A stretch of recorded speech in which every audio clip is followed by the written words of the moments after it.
Well, welcome to the Business Spotlight series. My name is Tanner O'Brien. I'm a senior partner here at Action Coach in Central Texas. Today, I'm sitting down with my guest, Alex Wu, who is the co-founder and CEO of Bao'd Up, a Chinese restaurant chain here in the Austin market. So excited to be jumping in, Alex. I just want to say thank you for taking the time to be here and kind of share a little bit of your story and tell us a little bit about what y'all are up to, that sort of thing. So, why don't we just start with a little bit of background? Tell us. Let's start with the simple.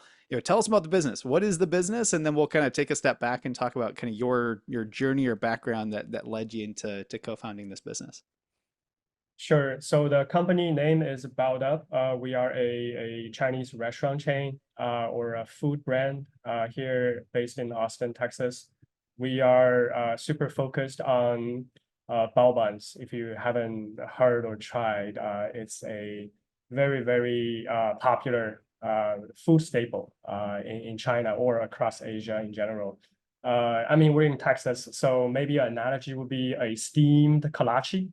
Mm. But it's actually very delicious. A lot of flavors, and we are very passionate about what we're doing. So we just trying to introduce this really awesome food to more people, to more communities here in Texas. Beautiful. And are you only in the Austin market at this point, or how many locations do you have? We have three locations in Central and the South Austin, one in Mueller Park area, one in Sunset Valley, so that's south of the river, and then a third one will be on the east Riverside. We do have a food stand in the Q2 soccer stadium. So if you ever go to watch a soccer game, you can find us in the stadium, and bring your kids along because kids eat for free. Every kid can grab a bao bun. Because I feed my kids with my our food every day, so it's pretty awesome. We also have a factory, or called a central kitchen, where we centralize the production of these bao buns. The central kitchen is based a little bit north of Georgetown, so actually in Gerald. I'm actually right now in the facility. I'm here every day to make sure that these bao buns look perfect. So yeah, Amazing. pretty I proud of love it. it. That is so fantastic. So tell me, or give us a little bit of sense on kind of what's been your journey. How did you get into founding this business?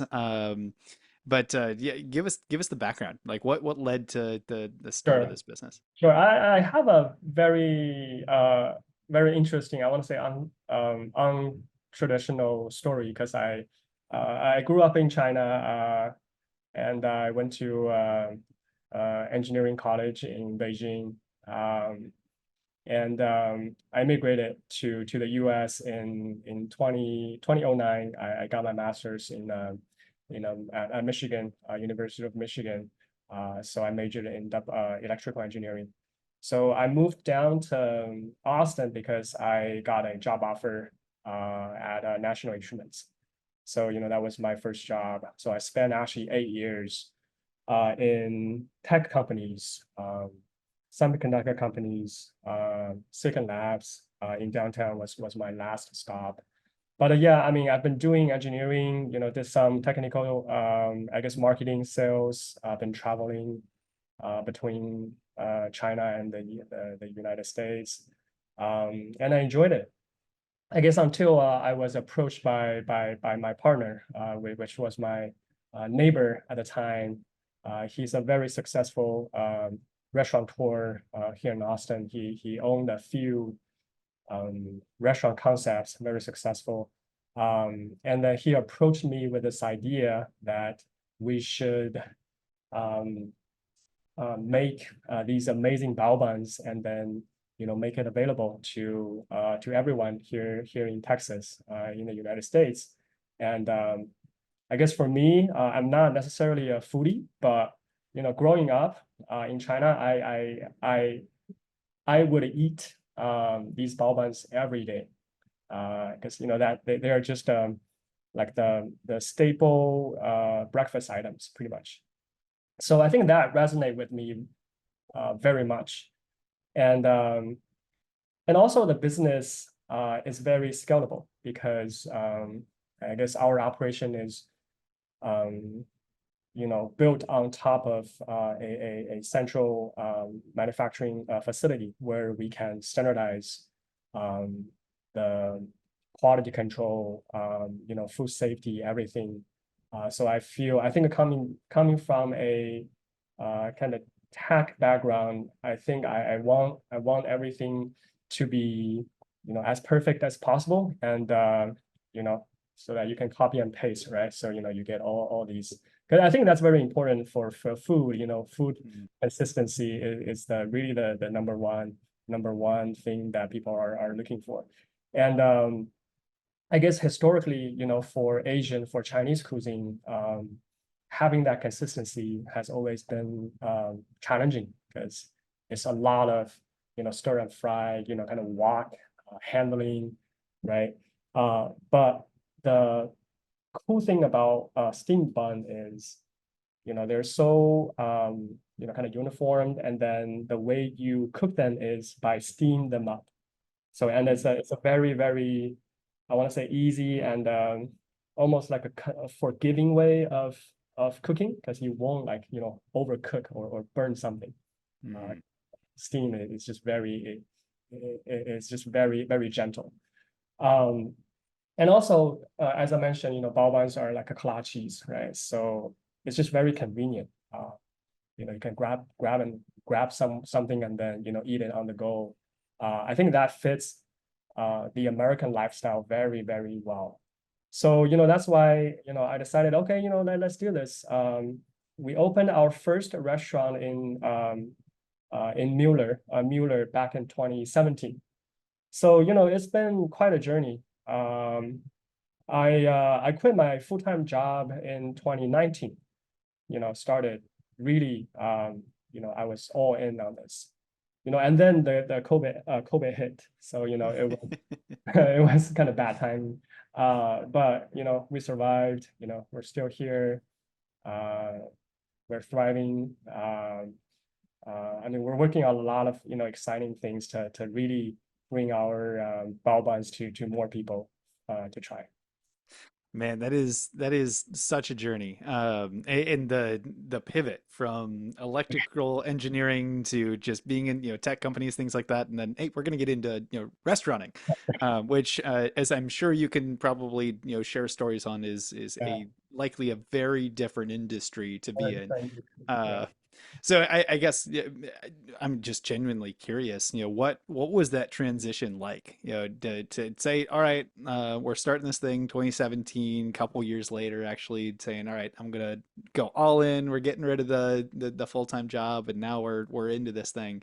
What was that? What was that like for you? Did you have a bit of fear? Was it, was there a little bit of a, I don't want to call it a safety net, but was it a little bit easier having a co-founder that had some experience in the space and things like that?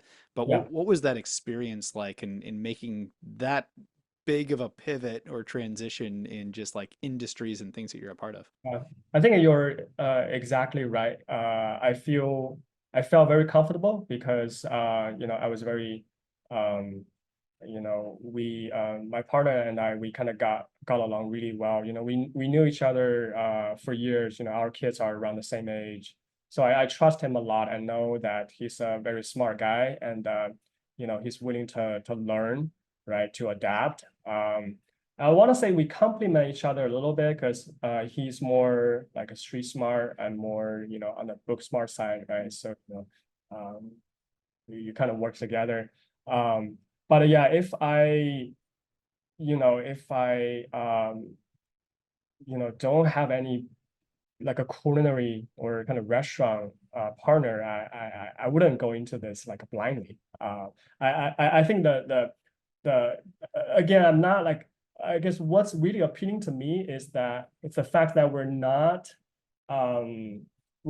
opening a pizza restaurant or Italian restaurant, because I mean, yeah, you can make good money, that's a good business, but I think fundamentally, Bao Buns, um, it's to a point where it's a little kind of symbolic, where I kind of want to really, I kind of see a little bit myself and my partner and all of the kind of Asian immigrants in it, right? We're here in the US, right? I guess we have our tradition, but again, we really appreciate the opportunities here in the US that we get to as entrepreneur to you know to create something, right? To Mhm. express ourselves, but also to create value for others. I think that's what fundamentally been driving me because the pandemic is really, really hard. Um, you know, to say that we never thought about quitting is a lie, right? So I guess during those moments, you just kind of have to um, look back and then remember, what got you started. Um, Mhm. but I think, yeah, I never kind of regretted the decision. I mean, yeah, it's a big pivot. But I mean, I learned a lot, right? I learned a lot. I think it's not, I guess I learned a lot about the business, but also about myself, you know, Mm. uh, like, what you're good at, what you're bad at, like, um, like the real world, right? Working with kind of, restaurant staff versus kind of working with uh, like in tech company, like engineers, they're very different, but they are I mean they're all people, just different people. Everyone's different. So I think I enjoy the journey.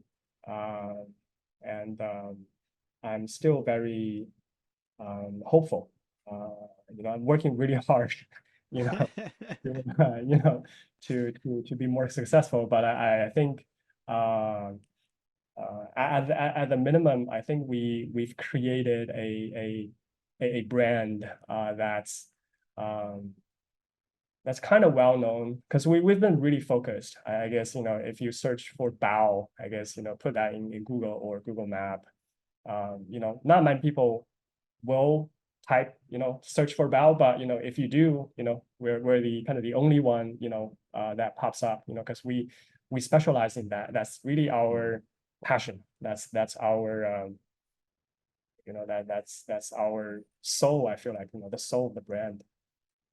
I like that. I had a couple of questions that came to mind. So we'll start with um, competition. How do you look at competition in the marketplace? Because you can kind of look at this from like, are there others that directly compete with you? Same product, same kind of similar business models, things like that, versus just the general I don't know, food or restaurant market as a whole. People can choose to put their dollars in Yeah, any different type of meal or cuisine that they're interested in. right. How do you kind of look at competition and continue to separate yourself from what competition could be? Right, right. I mean, we don't really have a lot of like direct competitors if we were talking about kind of Bao as a category, because it's just very niche. But there is a brand, I mean, they're on the national level. It's called a Wow Bao, WOW, Bao. I mean, like they do a really good job actually. Um, but I think they recently pivoted to kind of frozen CPG. So they're in Mm, a lot of Walmarts. I think at one point during the pandemics, they started this kind of dark kitchen, ghost kitchen concept where other restaurants could sell their thing. So they would mm, provide again, Bao Buns are really easy to handle, right? They're frozen and then you steam them. So they opened a dozen locations, in Austin, but only available through online delivery platforms like Uber Eats, DoorDash. Um, but I guess the flavors, I guess they didn't maybe spend they didn't focus on the flavors. And also, it's always challenging when other people are handling your food, right? So mm, I don't think they got a very good like reviews, the food weren't received very well. So I think they kind of exited most of the kind of Austin area. So um I guess we are a very small brand, and we just want to make some, very good bao buns. I think for Bao, I do know that they work with, kind of big kind of co-packers. Uh, they don't really make the buns themselves, but for us, we couldn't find a co-packer that meets our standard. So that's Mhm. why we do that ourselves, even though it's very, very capital heavy. So, it's been bootstrapping till now. I guess, we're trying to raise some capital, but still, I mean, over the years, it's been just me and my partner, bootstrapping. So, that's really challenging, but it's worth it because I think we get to control our food and the recipe, every little detail, because these bao buns are proved dough. Okay, so they're not like dumplings where it's like a wrapper. Um, so these are like almost like a sourdough, like Mhm. how Yep. tricky it is, to make sure that you don't overproof or underproof. So it's really tricky. Um, but I guess we're proud to say that we are the experts. I mean, even though you cannot be perfect all the time, so you get complaints, but I guess we have been making improvements, Mhm. every. I think I'm really proud of the team, of kind of what we've been doing. But Nice. I guess, to kind of go back to your question, kind of the competition. So right now, I don't really see, um, I guess, a it's not like we are a pizza brand where we have direct competition, but I do think that restaurant at the end of the day, it's a very, very kind of location driven business. Mhm. So I mean, we have great locations. I think in the Mueller one, the one at Sunset Valley, the Riverside, I think they're great locations. I would think, if other brands, were to go in and then kind of operate well, I think they would do well. So I don't think that we are like at a point where like we are sought after by consumers, because we're just not there yet. It's not like we are kind of crumble cookies where a new one opens, everyone would go in, but someday maybe. So right now I think we focus more on just the community, right? The demographics out there, because we do have a lot of families, uh, coming, frequent our restaurants, because Bao Buns are actually very, very, kids friendly. Uh, Mhm. it's not, you won't get messy at all, because it's all kind of very self-contained. Um, so I guess competition wise, actually, I would rather see all of my neighbor restaurants as partners, because it's really because you wouldn't be able to eat the same thing every day. But if you go to that area very often, then you do want a Mhm. variety of choices, right? Yeah. So in that case, you actually you would prefer, to have more like well run, well beloved restaurants, right? Because it's actually it's that synergy. I think that would drive business. I don't think we're taking other people's business or the other way around. I think it's if we all do very well, then customers are happy, and all of us are making good money. Our employees are happy. So I think that's a positive kind of feedback loop. I like that. I like that a lot. The just generally having locations around other, successful restaurants and things like that. Just the general eyeball and foot traffic and things like that come about by having, those in place. So as you look out for like the next 3 to 5 years and kind of get excited about where the business is headed and all that kind of stuff, give us kind of a quick cast of the vision. Like what do you see? What are you most excited about? But where's this business headed in the next 3 to 5 years? Sure. I guess one thing that I want to say kind of set us back was the fact that we had so many directions that we could, go pursue. I think even during COVID, I think we were so ambitious, and then we were too ahead of ourselves. At one point, we had five restaurant locations, during at the peak of the COVID. So, I mean, looking back, I guess with the knowledge we have now, we would be able to handle five restaurants for sure. But I think back then it was just too much. And we had a central kitchen to run. We had five locations. We didn't know much about, culture or, managing restaurants, managing people.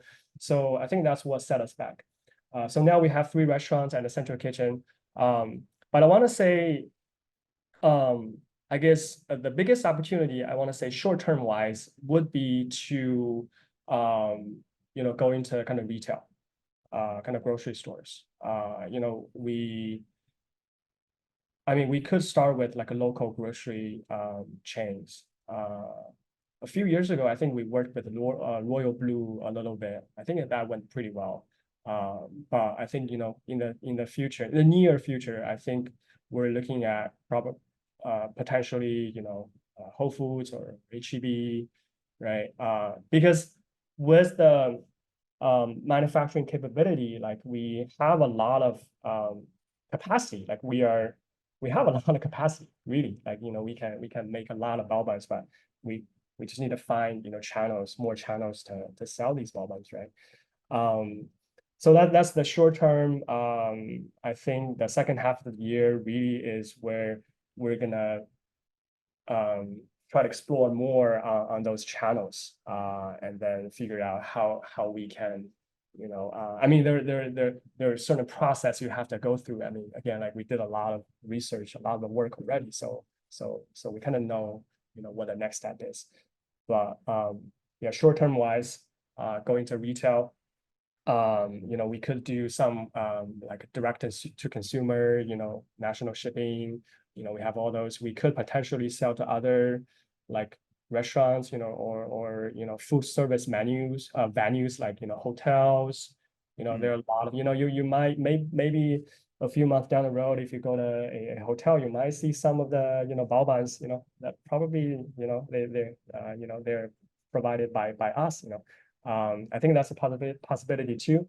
But I want to say long-term wise, we really want to open more restaurant locations. And I think franchise is the way to go for us, because we want to focus on the infrastructure, the back end where, we control food quality. And then, but I think there are a lot of like good operators out there, who work really hard, and who would appreciate how simple it is to run a concept like Bao'd Mm. Up. So, 2, 3 years down the road, we started having some conversations now, with potential franchisees, but again, not in a rush, because we've made that mistake before where, you open too many restaurants, you couldn't handle, right? So, we don't Mhm. want to really rush it. But if we do find a very, very good like operator, we would have considered it, because we have that kind of back end all figured out. We just need a operator kind of partner, to kind of run the restaurant. Um, so yeah, long term, super long term wise, I mean, midterm, we want to open more restaurants in Texas, because again, we want to focus on the Texas market. But long term wise, definitely, nationwide. Um, but that's really, you know um, way ahead of ourselves. I like it. Yeah, it's fun to kind of go through the different iterations of what kind of the future could be, from getting into bigger retailers, grocery chains, things like that, to direct to consumer, to like just multiple corporate locations versus franchising. Right. Yeah, Yeah. always a big fan of franchising. You know, we're a franchise ourselves, all that kind of stuff, and Yeah. yeah, there's some cool things that come along with each one of those. So it's kind of cool to hear the thought patterns and kind of where you all might be headed. You know, there may be some opportunity down the road for those that are watching to become an operator. You know, that sort of thing. But well, that's fantastic. And Alex, I know we've covered like a ton of ground here so far today. As we start to kind of wrap up, I've got a few rapid fire questions. I love to just kind of bring out some, we call them wisdom nuggets for the audience. You know, they can Yeah. take some highlights and run with them. Yeah. So we'll go through a couple of these here. Yeah. When you look at kind of your journey so far, what would you say for you has been kind of your key to success? I guess I'm not really successful at this point by any means, but I guess we are not out of business yet, right? I So was gonna say, come on now, you're so, in business for what, almost 7 years now. You're still so here, made it through COVID. Come on, that is success. So I want to say, perseverance is definitely key. I don't want to say, like, oh, if you're tired of something or if you don't feel like you have the passion anymore, you should quit. I want to say, I want to encourage, I guess, small business owners or founders out there, um, I guess if you work on it for long enough time, that means um, there's something that kind of keeps you going. So and it's not like the grass is always greener on the other side, so and just hang there and then um, work through it, hustle, do whatever um, Mm, to get to the other side of the tunnel. Um, and then you'll discover a lot of other opportunities kind of along the way. I think perseverance always pay off. Uh, mm, I think so. So I think that's really what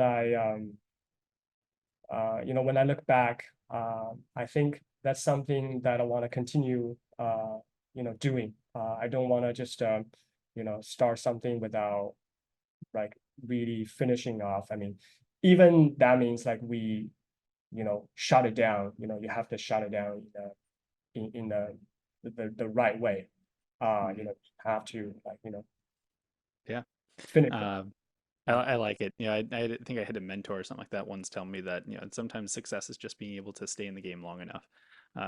So yeah, I absolutely agree with that. How about advice? If you could give just one simple piece of advice, that doesn't have to be simple, but one piece of advice for other entrepreneurs out there that Yeah. you could leave them with today, what would be one piece you'd want to leave with them? Yeah, I think one thing that again I learned about myself too. I don't know if a lot of our other founders kind of um, behave or make decisions the same way. But I used to think about either the past or the future too much, and I kind of overlooked um, what needs to be done at the moment. And really just focus on getting something done, just execution. Um, because you cannot really predict um, the future based on past experience. So may as well just focus on the problem at hand and maybe be a little data driven. Mm, Um, get some advice from someone who's done it before rather than um, trying to prove to other people or the world that you can always make the right decision, right? So there's no need for no need for ego, I guess.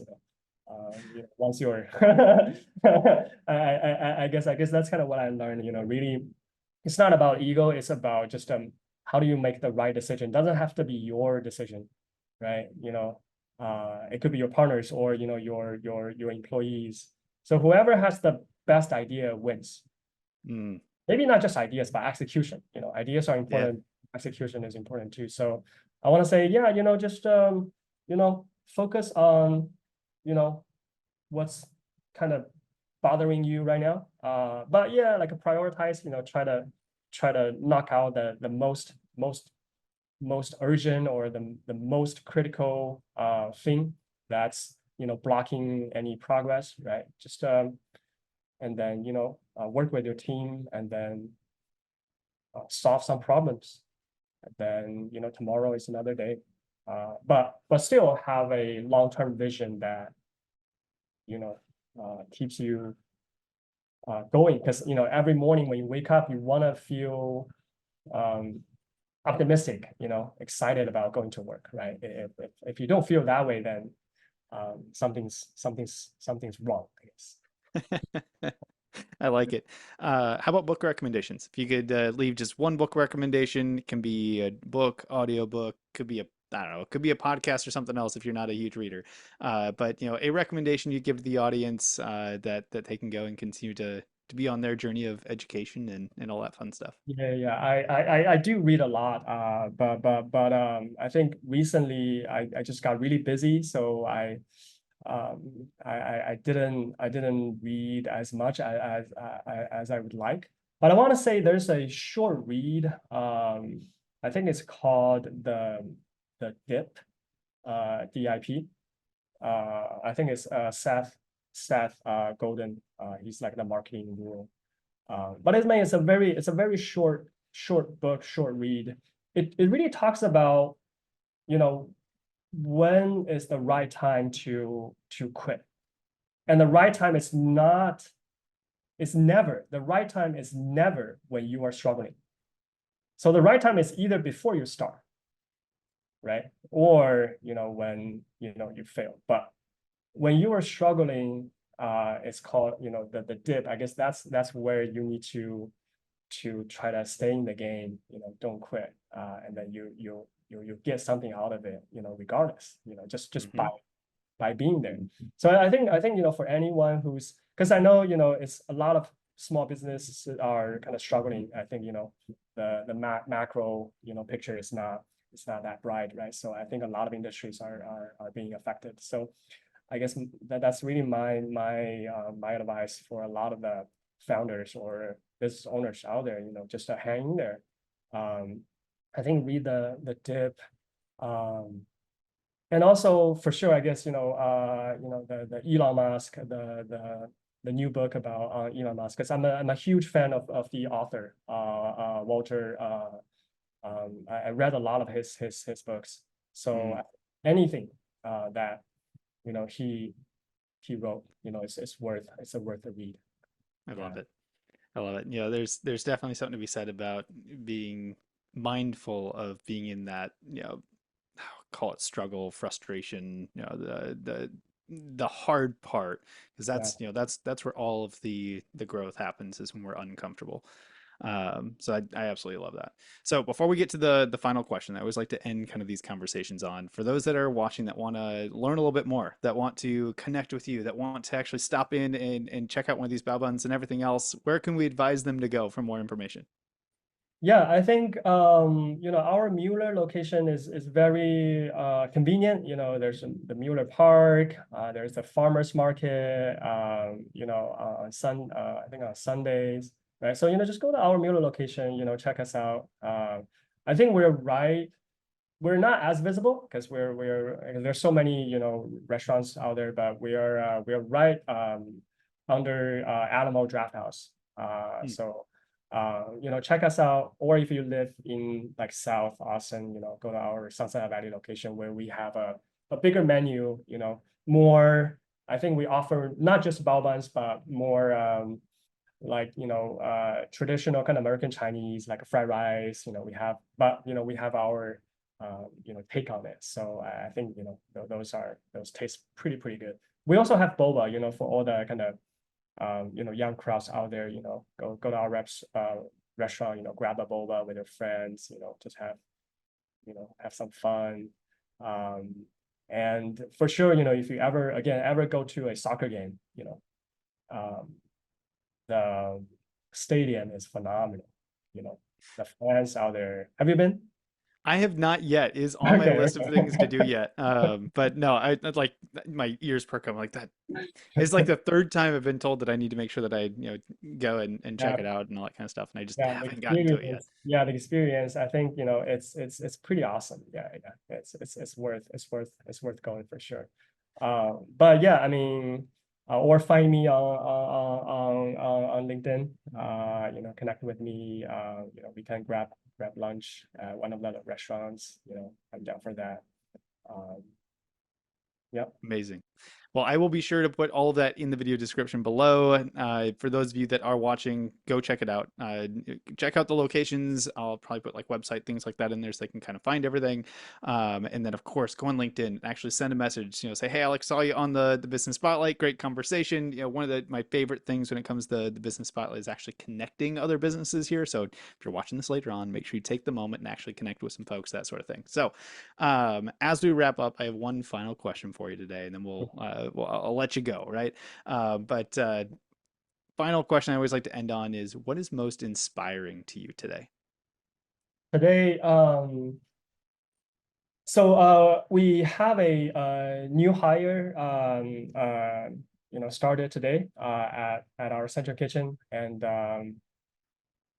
again, it was first day, right? I didn't really expect much, but there was one equipment you know um, that's not working. It just happened, from time to time. And then so me and my some of my staff, we were trying to debug, trying to resolve. And then this new employee, um, she didn't just stand on the sideline. She was kind of offering some of her insights, and uh, trying to help out. I just find that very, very inspiring, because I think if everyone, I guess business owners or employees, it doesn't matter if you work for yourself or you work for others, if you can be proactive, right, and then just be, I guess, curious. Um, I think that makes a lot of difference, uh, Mm, because now there is a very kind of positive. Um, I guess you're creating a very positive space, right? Everyone's, again. There's no like right or wrong advice. We don't want to make anyone who feel uncomfortable, speaking out, right? But I think this is really I think it's inspiring, because on her first day, she's showing um, taking initiatives. Um, mm. that's kind of how we move forward. It's just you have to do something. You have to take some initiatives. That's how we get the ball rolling. That's really cool to see, and clearly a good hire, which Yeah, is yeah, a yeah. Good heart. testament to what y'all do as well. So that is absolutely fantastic. Well, Alex, I just want to say thank you again. I know we could probably sit here and like dive into the journey even deeper, but I just want to say thank you for taking the time. It's a pleasure to get to know a little bit more of the journey and a little bit about the business and all the amazing things that are on the horizon as you continue to grow. So thank you so much. Yeah. Thank you, Tanner, for the opportunity. Yeah. Appreciate